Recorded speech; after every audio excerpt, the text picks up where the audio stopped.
almost halfway through the college football season. Most of our teams have experienced their fair worth of suffering this season, and with the national letter of intent eliminated and the 70-school football league being proposed, we would be in for more suffering. Nonetheless, football calls for us. Let's see who our lucky winners are this week. Friday Night Football. And unless you were one of the 100 Maryland fans in the stands, you are better off not watching this game. With game tickets as low as $3, you'd be better off paying people to come watch the Turtles play. Coming into this game as an over 10-point favorite, the expectation would be that Maryland would run away with it early considering Northwestern's offensive incompetence. Although, September ended 2 weeks ago, which means October Maryland is here, and they are Godzilla ass. Rather than Northwestern being overly aggressive on the road, they played the waiting game of watching Maryland shit the game away themselves. It was an effective game plan all things considered because Maryland fumbled the ball 3 times. Billy Edwards was sacked again as soon as I finished that sentence. Maryland threw away the idea of running the ball long ago, so the only option was to continue to let it happen. What are the coaches teaching offensive lines at this point in time? Yeah, just let the lineman go right past you straight to the quarterback so he can get strip sacked for a scoop and score. Scoop my balls and score. Somebody get Wes Moore on the line. He'll put more effort in. Ty Felton is the ace factor on this team, from which he's never dropped a pass this season. But since he's the only guy on the team with the pulse, it ended with him having less than 100 yards all game. Thus, Maryland imploded. After a bye week, you whipped up the blackout for absolutely no reason other than to embarrass yourself once again. Mike Locksley improves to a whopping 0-3 in Big Ten play. And this isn't even a first-year guy either. This is year 6! Northwestern should be proud for not throwing away the season already considering their record, but they are around where we expected at this point of the season. Since it's past September, Locksley's free trial to more than 1 win a month has expired. Considering the rest of the schedule, you'd be lucky to have 1 more win all season. You need to go back to the ACC. At least you could do something there. Well, could be worse. You aren't Purdue. Kicking off at 10:30 at night, most people were asleep by the time this one ended, but college football fans are built differently. Utah's been finding their offensive struggles as of lately, and they haven't been able to get out of their own way. Luckily for them, the great return of 59-year-old Cam Rising has occurred. With the game kicking off, I was under the assumption Rising's lackluster performance was due to him not being at 100% and getting back into the swing of things. But as the game went on, he just got worse. It's almost like he's just not there. Not in spirit, but in the concept of existence. Point is, he played like ass. Micah Bernard had a decent day with over 100 yards on the ground, but as I've highlighted multiple times in the season, Arizona has their X factor in the back. The great Cam Skibbity. Skibbity shredded through the Utah line most of the game, and with a decent day of Sam Leavitt, it left little to counter with. The Utes began to warm up a bit in the second half, but Skibbity was on fire with the intent to send Utah to the toilet. The greatest threat on Utah's team scoring-wise was Cole Becker, who landed 4 out of 4 field goals with ease. Do you know how bad of a day you have to let Jeff Sims come in and throw a pass on you? Pretty damn bad, that's what. Utah declared themselves the best team in the conference over the offseason, so they better pray Cam Rising sends them to the promised land on this drive. Rising again, almost intercepted and is picked. Well, Cam Rising won't be going there, but rather somewhere else. The retirement home. Unfortunately, once again, he is out for the season due to an injury. We might keep seeing this guy in college by the time Patrick Mahomes retires from the NFL, but nonetheless, the myth has been busted. Utah is not the best team in the conference. With how chaotic the conference is, they could potentially be one of the worst. Arizona State grabs their first top 20 win in 3 years, and this could be a potential shift in the program's trajectory. Look at how happy Kenny Dillingham is. He's rushing the field with the fans. Arizona State might be better off than their state brothers. Utah, well, if there's a lesson to take from the shortcomings of this season, just chew your crow with your mouth closed. I'll leave this up to your jurisdiction. Is Cocktober a real thing, or is Alabama washed? It's an interesting set of questions to ask, but both can be true. After spending their week in the circus, Alabama came out and looked like they had every intention of wearing the rainbow afro for another. It's a great thing that Jalen Milroe is a dual threat and can run the ball, otherwise Alabama would have been out of this game early. He was under constant pressure from the South Carolina D-line. Since we're talking about the same offensive line that got gashed by Vanderbilt, it's no wonder one of the best D-lines in the SEC has no trouble doing it. Despite that though, the high-end talent on Alabama's defensive line would put up similar pressure on Lenore's Sellers. Considering that Kalen DeBoer was being compared to Lincoln Riley over the week, this is a big win. And this is after Jaheim Otis rage quitted and entered the portal. Once the second quarter came along though, Alabama began to get collective heartburn and fumbled on their own shit. Time and time again, Alabama would come out and give the Gamecocks a golden opportunity to gain points. Somehow, they'd capitalize, but more often than not, they'd also fumble on their own shit.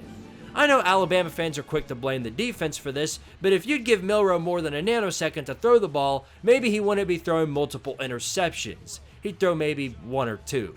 Going into the fourth quarter, Bama was trailing and in imminent danger of watching the entirety of T-Town burn. No, Nick Saban is not coming back, so don't even ask. Nonetheless, following the 2-minute timeout, the Cox thought it would be funny to leave Jermaine Bernard completely open, giving Bama the lead with minimal time left to go. But thanks to the softness of Alabama's defense along with the face mask penalty, Sellers was able to connect with Nick Harbor for one of the greatest catches we've seen all season. They still had to go for 2 though. Better whip up something good here. Sellers looking for something to the end zone. Overthrows it. Or you could throw your chance to tie the game over everyone's head. Side scenario, here it is. It's a wobbler's gotta go 10 yards. It's loose. South Carolina's got it. South Carolina's got it. Bama, you're really about to do it again, aren't you? To Shane Beamer. Nick Saban never felt so far away, huh? Y'all need an angel to save you now. Sellers, is there some magic in his arm? Intercepted. Damani Jackson. Either that or Sellers can throw it straight to Alabama for some reason. At least he lives up to his name. He's sold. That was so bad I would have considered putting in Robbie Ashford on that final drive. Bro just wasn't ready for it. But I guess the only way to find out is through pain. To think the Cox are 2 plays away from 5-1 is quite the crazy thought, but squandering as many opportunities as you did will lead to pure agony every time. Alabama somehow survives, but with their fans born in 2007 already calling for Saban back, it might be time to call the dynasty dead. One thing I'll give credit to the ACC for is that unlike the Big 12, there's a noticeable gap between the best team in the conference and the worst. 5 touchdowns to be exact. Miami fans are going to cry about that, but Clemson doesn't need ref ball to win their conference games. They just win them. Now that Dabo Swinney is finally humbled up and let Garrett Riley do his work, he's pulled off a significant feat, making Cade Klubnik look like a Heisman contender. Klubnik went through this defense like I wish I could chow through a Krispy Kreme donut right now.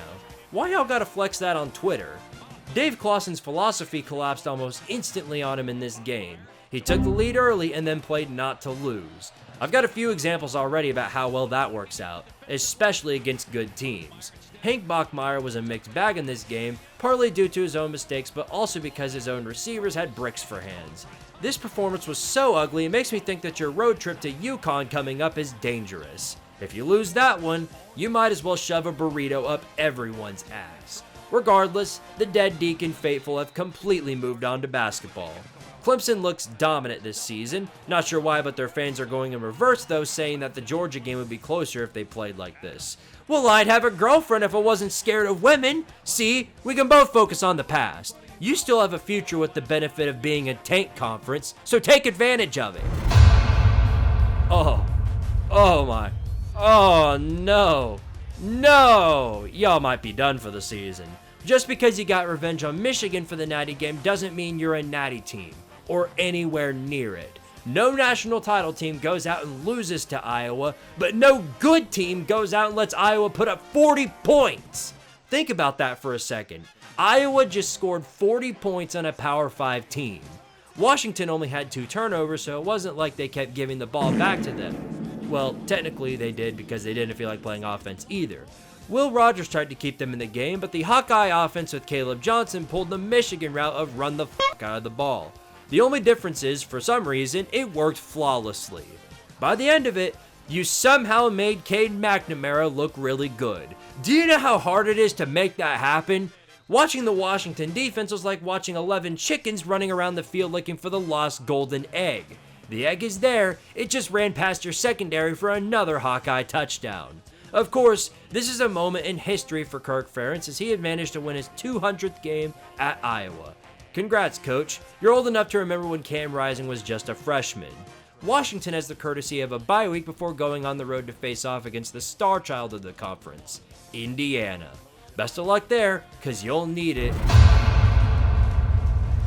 Krakatoa. Well, that didn't last too long, did it?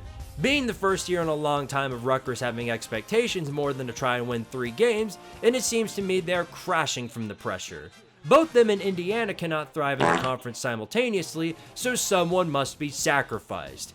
Letting Grimace go out and hype up the crowd before the game should have been the warning sign. The Rutgers secondary ran like he would. Rutgers was semi-successful on the road, but Krakatoa's awareness in the pocket was gone. The lights were on, but nobody was home. This makes this the second game in a row that Rutgers decided waiting to score until the fourth quarter was the right move. Nebraska was soft with their punishment, but the Badgers wanted blood, and they painted your entire stadium with scarlet. This is one of the rare weeks that the air raid actually came to fruition. Braden Locke and Tawee Walker were unstoppable.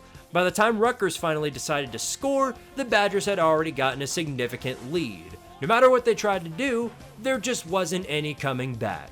It didn't help that Samuel Brown V took a brutal leg injury in the game. Nothing was working, and for the first time since 1860, Rutgers fans are mad at football. There's a chance to undo the damage next week against UCLA, but if you don't, it might be back to the Shadow Realm for Scarlet Knight football. Luke Fickell finally got his signature road win in his time at Wisconsin, and I never thought I'd be saying that about Rutgers. Nonetheless, it's Locktober, and he's on a roll. Northwestern awaits in what should be a Friday night matchup, but instead it's buried in the noon slate. This game is especially important for the Yellow Jackets. As it turns out, over on the North Carolina sideline is the defensive coordinator, none other than Jeff Collins, who nearly destroyed the entire Georgia Tech program. He's also the reason Jahmyr Gibbs transferred to Alabama.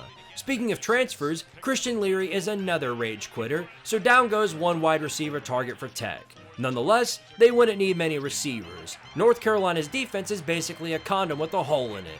It's there, but it won't serve any purpose.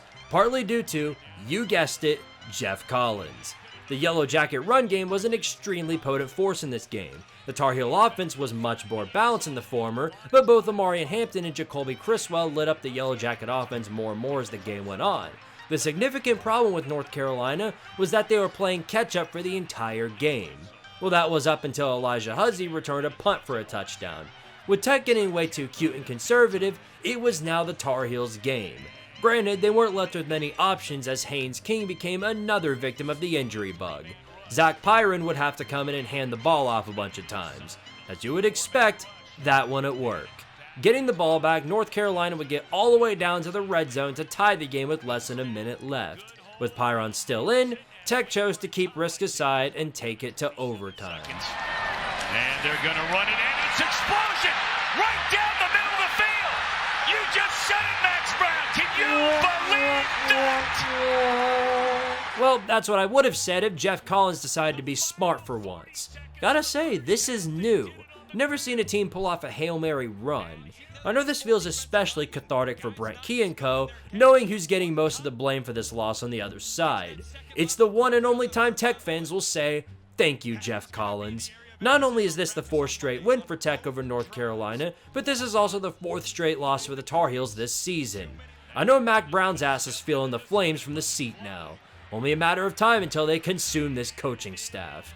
You don't get 70 bombed by James Madison, and come out of the year still at the same position. The Red River Rivalry. And dear Lord, it sucked. As the weeks progress, the narrative that Texas was not ready for the SEC continues to nosedive into irrelevance. Oklahoma, on the other hand, is going straight into the opposite direction. Texas did end up losing something, though, in this game. They lost their streak of not trailing in a game. That's it, though. Despite a rather lacking performance from Quinn Ewers, it was more than enough to take care of business. 400 yards of offense is something the Sooner faithful could only dream of. Michael Hawkins didn't have a bad game, but the bar was set so low for him that throwing for 150 yards is considered a good game for him. With Deion Burks out for the game, they lost a huge piece of their run power. Just like against Tennessee, Oklahoma had potentially strong drives followed by stalling out or punting or fumbling the ball right back to Texas. Even when Oklahoma would force a turnover, they'd follow it up by giving it right back to Ewers. Seth Luttrell has been whipping up decent play calling, but with the failure of execution, most of the blame has been put directly on him. They want him gone yesterday. Like many teams will figure out this season, the defense cannot bail you out forever. They will eventually lose the fire they had in the first quarter. Once that began, the run game opened up for the Longhorns and the rest was history. Is it time yet to use the "it's a young team" excuse, or is it too early for that? Point is, the Sooners should have expected nothing more than being victims of revenge for last year. Steve Sarkisian gets another one on the table, and they are now 6-0. They now join the ranks of Indiana and Miami in bowl eligibility. Until further notice, the title is Texas's to lose. They host Georgia next week in what will be the game of the week. With the nation watching, will they crumble under the pressure, or is Texas really back this time? Time shall tell. With Penn State climbing themselves into the top 5 nationally, it was now time to prove if they belonged anywhere near it. To say the least, that didn't do too well. It wasn't like Penn State failed offensively. In fact, Tyler Warren had a performance as tight end that compares to Gronk or Travis Kelce. Usually every time Penn State faces a team with a pulse, James Franklin's play calling turns to half-melted vanilla ice cream. Here, however, a significant problem came with the inconsistency of Drew Allar, who, as we all know, struggles big time against strong defenses, which is alarming because calling USC an elite defense is like calling winter weather hot. For whatever reason, the Nittany Lions couldn't get out of their own way and found themselves down 20-6 to USC at the half. The case of being a fraud again is never as imminent as it is now. Once the third quarter came along though, Miller Moss began to crumble harder than Allar did in the first half. As such, the Nittany Lions tied it in the fourth quarter. The Condoms had no intent of dying though as they drove down the field again to score. In the case of the Condom defense, they did what they do best: choke. Allowing 2 huge fourth down conversions in a row and an eventual score which tied the game once again. Though USC had over 2 minutes left on the clock, Lincoln Riley, for whatever reason, chose to run the clock down, forcing Moss to throw an interception in desperation to make a play. USC would hold, but only for long enough to drive the game into overtime, just in time for ref ball to miss an obvious pass interference, which could decide the game on third down. I mean, you might want to try gaining a yard on the 2 other downs, that would have been a great idea. Because then this wouldn't have happened. In overtime. And it's wide. You want to know what makes this sting so much more? USC's defense actually stops the Penn State offense. All for naught though, the refs didn't choke this game. You did. For a Nittany Lion win. Got it. Penn State in overtime. Now would be a good time to remind you that firing someone every time your defense loses a game is not the right way to go about things. They are actually improving, but with the lack of exploiting Penn State's turnovers, the outcome is to be expected. You signed your contract to the Big Ten, own it with pride. I heard the Pac-12 was looking for new teams though. Credit to James Franklin as he's made it halfway through the season without selling against a good team yet, which means bowl eligibility. Well, Notre Dame, y'all suck. The first score should be a clear indication of how much y'all suck. Losing to Stanford is the absolute rock bottom for this program. Okay, enough, we know what happens. Notre Dame may still suck, but they are still far beyond that of the Trees, who of which got rolled harder by the Irish than Snoop Dogg. Ashton Daniels returned to the fray for the Cardinal just to go out and put up a whopping 74 yards passing. Truly elite. They said this was the Legends Trophy? What legends am I looking for here? Nothing says legendary like having more fumbles than touchdowns from your quarterback. One thing I'd give credit to Stanford for is that they are indeed showing Notre Dame that ACC pride and all the incentives to join them in it. There aren't any. Troy Taylor has had a year and a half to rebuild this program, and he's doing as fast of a job with it as Vandy is with their construction zone. Not sure how many years they'll give you to turn it around, but I'd run with the Syracuse narrative while you can. Y'all want to see the Stanford offensive highlights? Here you go! Riley Leonard has seemed to have found his stride, and in good timing too, as more Power 4 teams await down the stretch. If you have 8 people run on them like you did today, maybe you can sneak your way back into the playoff conversation. Today's result is proof that the ACC is indeed a Group of 5 conference. The MAC can beat the Irish, why can't you? Is it just me, or does it feel like the entire state of California is on a tank arc this week? USC, Stanford, not even Fresno State can win anything this week. Pitt, being the only remaining undefeated squad in the conference along with Miami, has a statement to prove in order to keep the momentum going. Apparently Pat Narduzzi forgot to tell them that before the game began, because the Pitt offense had no interest in participating in today's football game.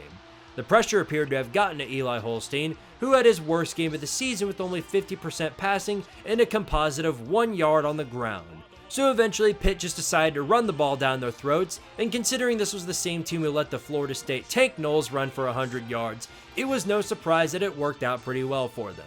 For whatever reason though, going into the second half, they moved back away from the run, letting Holstein sling it again. How'd it go?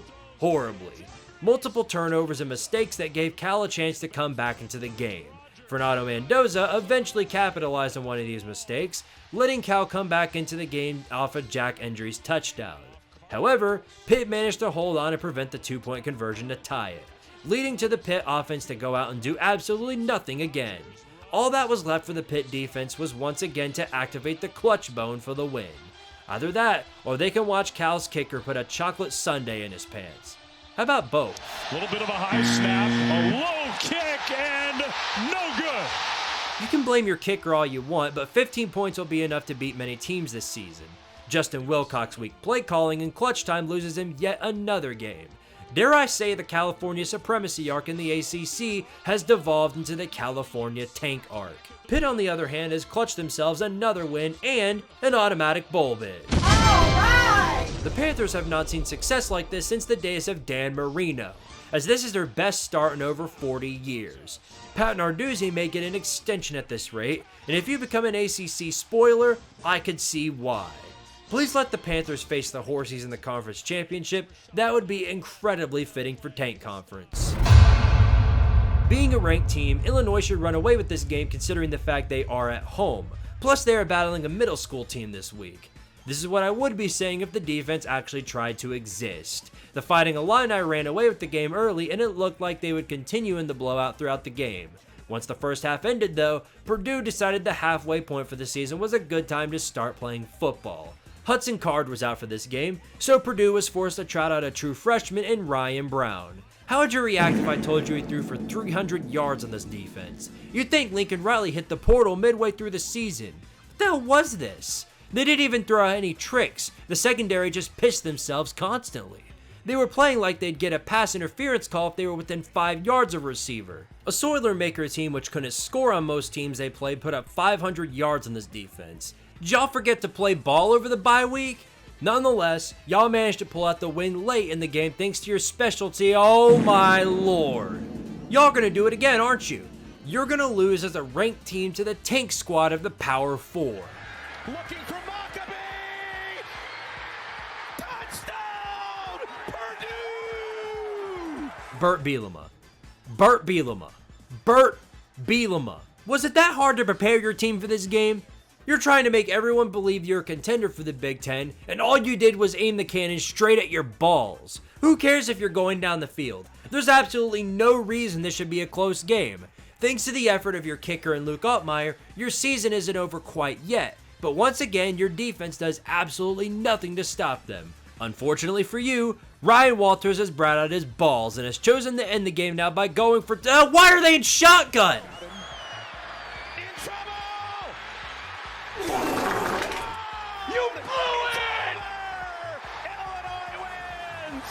I don't get it. I just don't get it. If you're going to try and win the game with one play, why is it that one? Plays like that make it easy to find out why you are 1-5. Nonetheless, the Fighting Illini, despite not putting up any fight on defense, survive another week. But they are not a top 25 team. They might be getting ready to make Michigan's offense look elite next week. Good lord, imagine that. Sure is a shame this isn't a basketball channel, otherwise this would be a potential game of the century. Oh wait, never mind, they suck in that too. Regardless, this was a typical ACC poop show where nobody wanted to win. Both Tyler Shuck and Anthony Calandre were mixed bags in this game. half due to the play calling, but another half due to their line. The edges were coming off their linemen faster than Tyreek Hill, and they had little to counter it. Ja'Cory Brooks and Malachi Fields once again lit up defenses, which was fun to watch, but if the ball wasn't in either of their hands, it was an agonizing football game. Calandry had the run game going for him, but without a decent secondary to battle against Shuck's open receivers, it was a losing battle in the end. Calandry now backing up, throws downfield, almost a sensational catch. Instead, it's a fine defensive play by D'Angelo Hutchinson. Not much of a point in clowning on this team since they are far ahead of where they're projected to be record-wise. Virginia fans can agree on that, even though they want Tony Elliott and his staff around him gone. Louisville bounces back, so good for them. Like I said earlier, they're too good to be a joke, but not good enough to be relevant on the national scale. Virginia will have a chance to bounce back next week against... Virginia will be playing football next week. Just as a quick reminder, this is a Power 4 game, not a Group of 5 game. Don't let the terrible performance on the field fool you. Unfortunately, KJ Jefferson would not be returning to the fray this week, as the Knights would be forced to play Ja'Cory Brown. Just like last week, UCF would be at least a respectable team in the Big 12 if they could go without shooting themselves in the foot every time someone steps out of the pocket. Unfortunately, there's a reason you lost to Florida, and it's not because of the quarterback situation. Even with the opportunities given to them, Cincinnati's defense did the job in keeping UCF under control. Brendan Sorsby wasn't much better in avoiding mistakes as he gave the ball to Central Florida twice, but just like Cincinnati, UCF did absolutely nothing with it most of the time. With less than 10 minutes left in the game, Cincy put up another scoring drive, giving them a 2-score lead. Despite the sophomore showing late promise in the game, a field goal was all they could muster on this drive. The UCF defense did their job again, but with minimal time, it would be up to a miracle. For the game. They bring some pressure.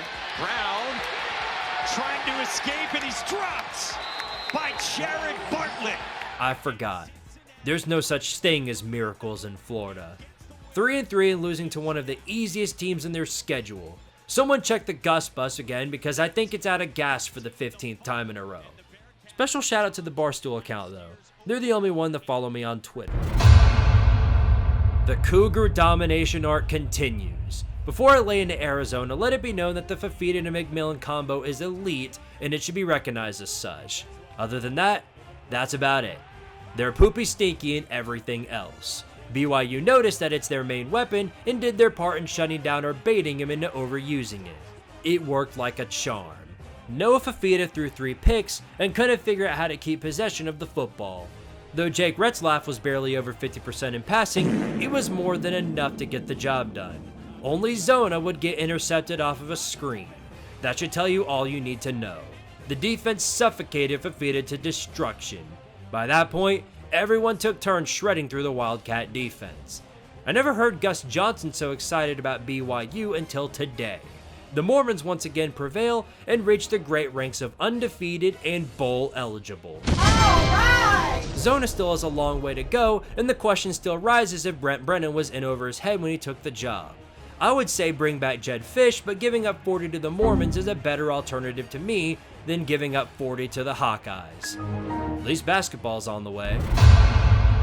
It's the Battle of the Bulldogs, or as I'll be calling it, Cowbells versus Convicts. Colby Young, there's no need for you to do something stupid. The Dogs have already clinched the Fulmer Cup. Based on the way they performed today, it might be the only trophy they win this season.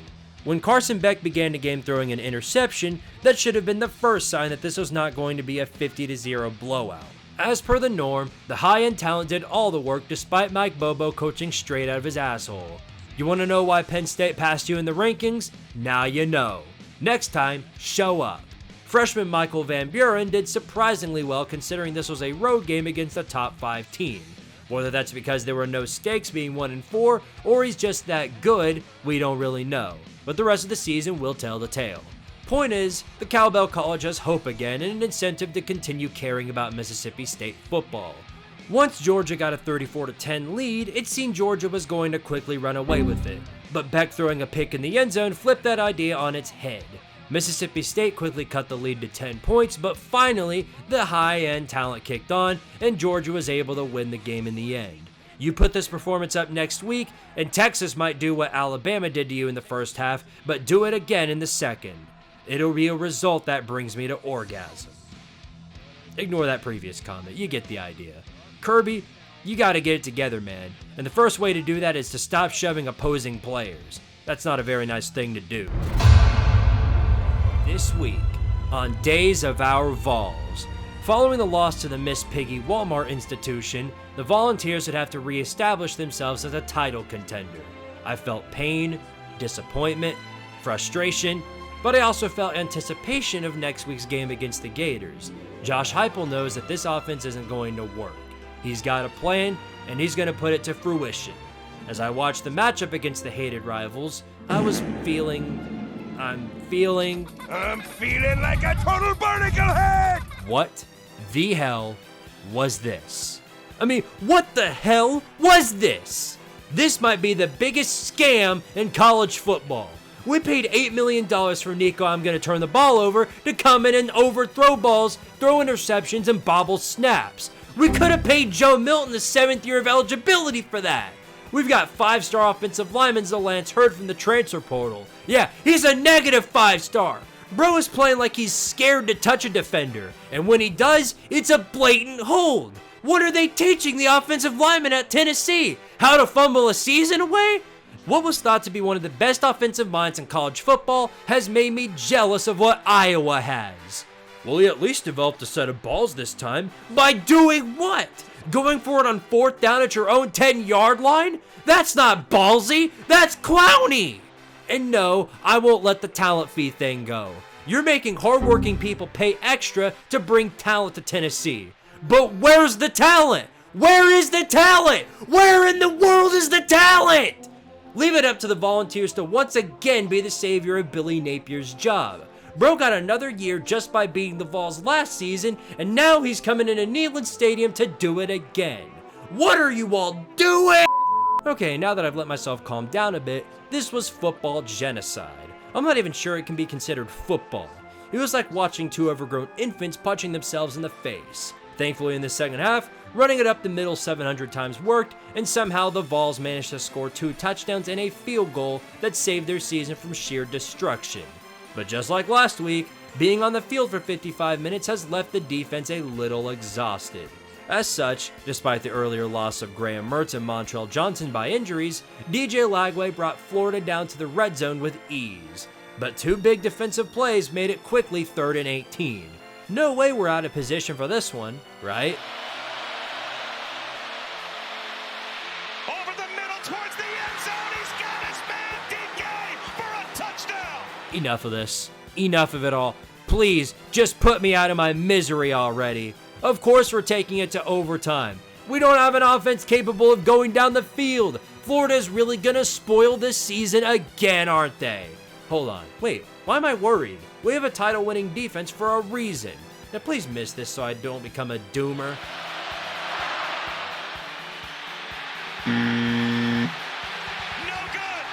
Alright, Josh, now you get to spam your favorite play called Give It to Dylan Sampson 19 times. They can try all they want to prevent it, but unfortunately for them, the bullshit will continue. Sampson.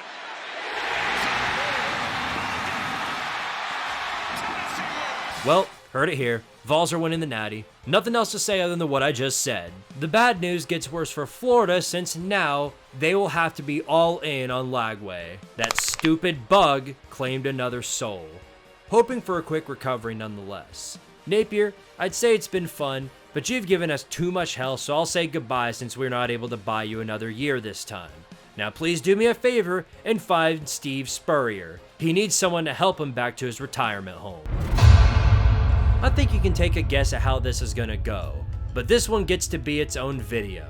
Considering the implications and the result, there's too much to cover here. It has to be game of the century. So don't worry, you won't have to wait too much longer for me to crap all over Ohio State.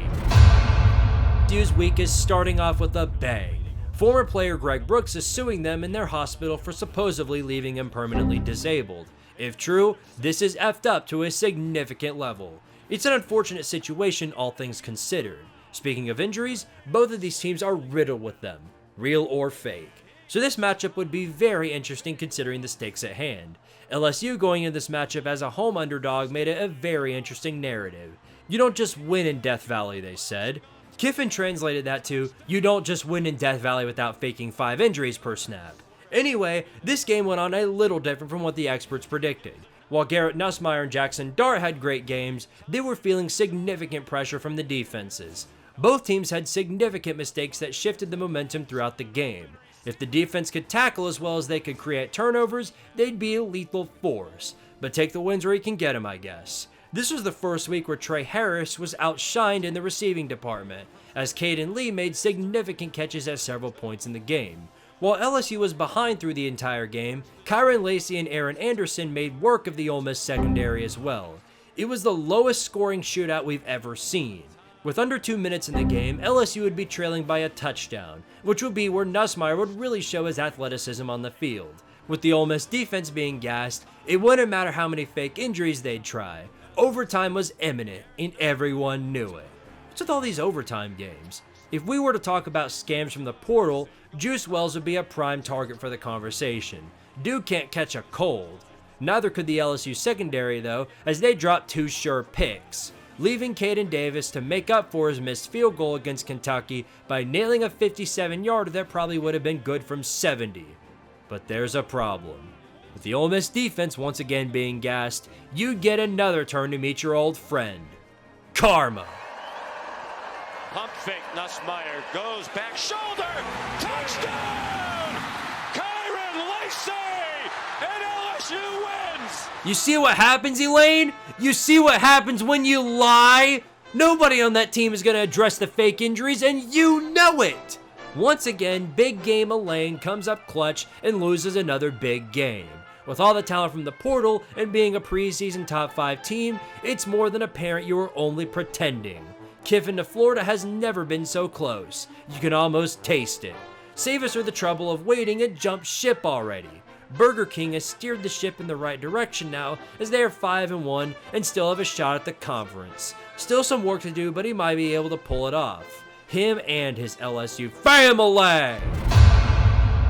We're actually living in a timeline where Vanderbilt is a reckoning force in college football.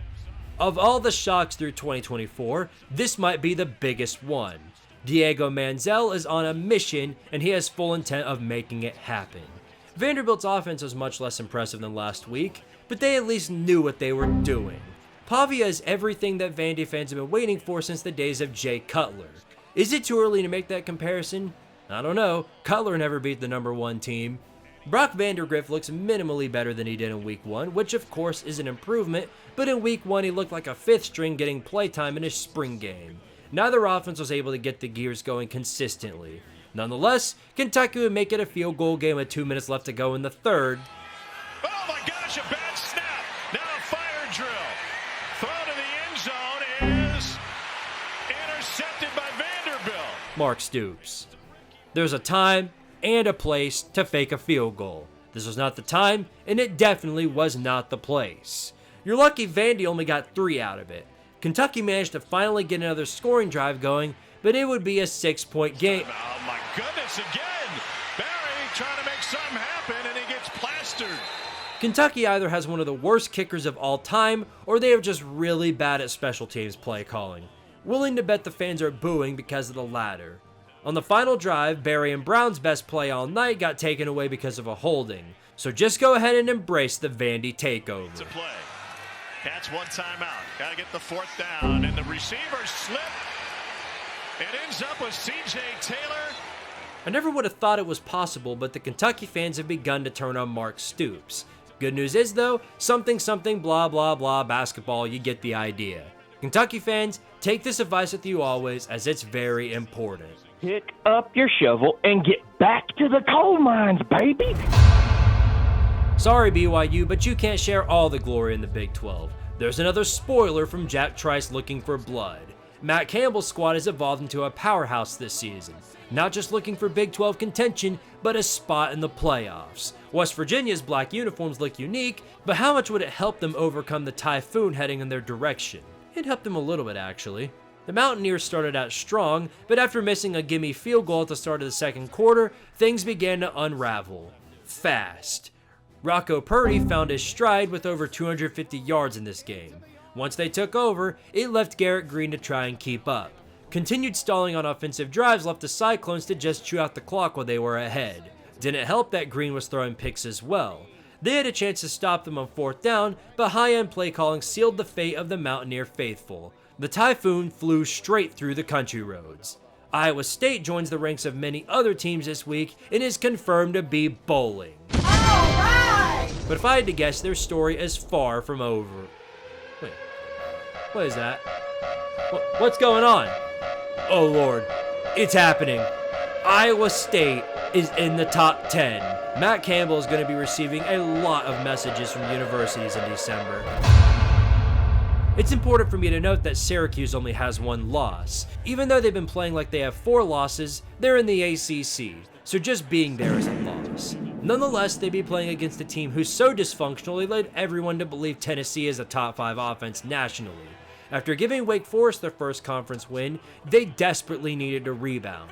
CJ Bailey has shown more promise than weeks previous, which is a step forward, but per the norm, neither offense could get much going. Even worse, they couldn't kick field goals either. It makes you wish you could throw games just like these on PBS Kids and call it a day. After a beautiful catch by Amari Hatcher, it would be 10-0 Oranges, but NC State wouldn't waste much time in putting up a score themselves. CJ Bailey is learning a lot tonight as he is learning to make decent throws. He's also learning how obsolete his offensive line is. He's better off taking off as soon as the ball is snapped. If his receivers could catch, he might have had a chance, but a turnover off of bounce sealed the fate of the tank pack. Whatever the rest of the game looked like was a glorified practice. The girls in the stands put up a better fight than the defense did tonight. What's alarming is that NC State averaged over 9 yards of play on offense and still lost. Dave Dorian receives another loss in conference play. As the questions stack, blaming the fans for this is not the way to go about it. You might as well say, hey, please fire me. I hate it here. Who knows? You may get your wish next week on the West Coast. Best of luck. UCLA has tanked for the year. That's abundantly clear. Minnesota is a USC loss away from being right there with them. Nourished by the quote, antidote of confidence, they still have aspirations for 7-5, so all their goals are in front of them. Instead, they came out like they drank an antidote of clown juice. For an unknown reason, Minnesota absolutely could not run the ball. They had less than 50 yards rushing all game long. If you have an air raid, this makes sense, but there's no such thing as an air raid with Max Brosmer. They raided their pants maybe, as they were held scoreless in the first half. Against UCLA. Thankfully for them, Minnesota was reminded of their antidote going into the second half, and they finally started to gain some offensive momentum. A clutch pick by Cody Lindenberg did part of the work for them. Despite how badly Minnesota was trying to lose this game, UCLA was too bad to accidentally win. J. Michael Sturdivant wanted to win this game more than anyone there, as he made a clutch catch in the end zone to give the Bruins the lead. But UCLA, man, if there's a feeling you're all too familiar with, it's the suffering of 2024, and it never lets up for you. Introducing another heartbreaker. Roseman, check down, Taylor, touchdown! Ouch. It really is a shame y'all don't play Purdue. I'd love to see who really deserves the title of the worst team in the Big Ten. Is this supposed to be a lesson by the football gods to not hire an alum as the head coach? It's an interesting question. A heartbreaker for the Bruins, who are dangerously close to being the first team into the shadow realm of bowl non-eligibility. Hope the payout from the Big Ten is worth it. And behold, the reason everyone has to stay up past midnight. Big 12 After Dark. Featured this time is the college football media show themselves facing off against the Wildcats of Kansas State. Depending on who you are, Colorado has either heavily exceeded expectations or fell under them by a significant margin. There's no gray area. Dylan Edwards facing off against his old team created for an interesting and unique matchup. Though he didn't do much, he opened up the run for DJ Giddens. Avery Johnson facing off against Shedeur Sanders wound up being a hell of a quarterback battle. With neither team having a strong offensive line, it would be a battle of who can scramble out of the pocket cooler. Colorado was the unfortunate victim, though, of the hated injury bug, and it wanted the most talent possible. Travis Hunter is down.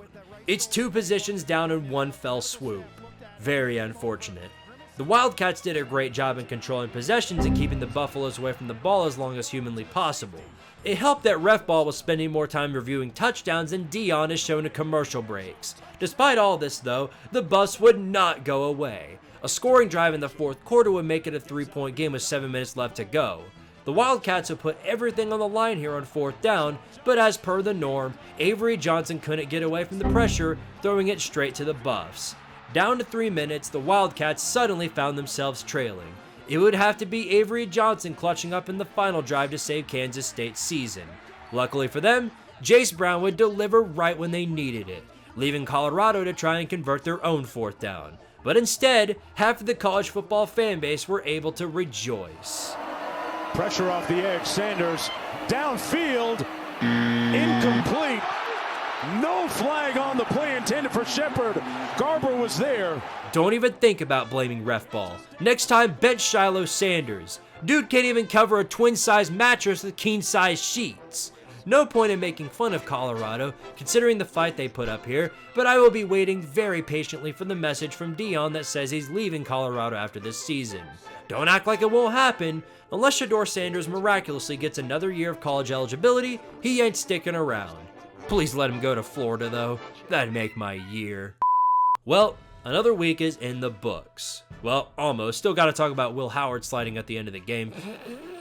Anyway, here's my top 25 for the week.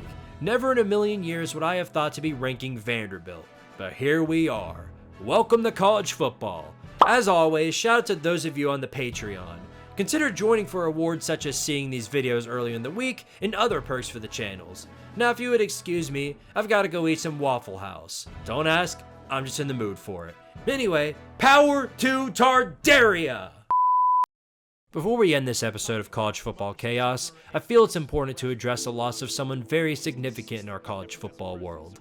Cancer sucks. It's an awful thing in this cruel world. To have someone taken from this world at such a young age is even more cruel.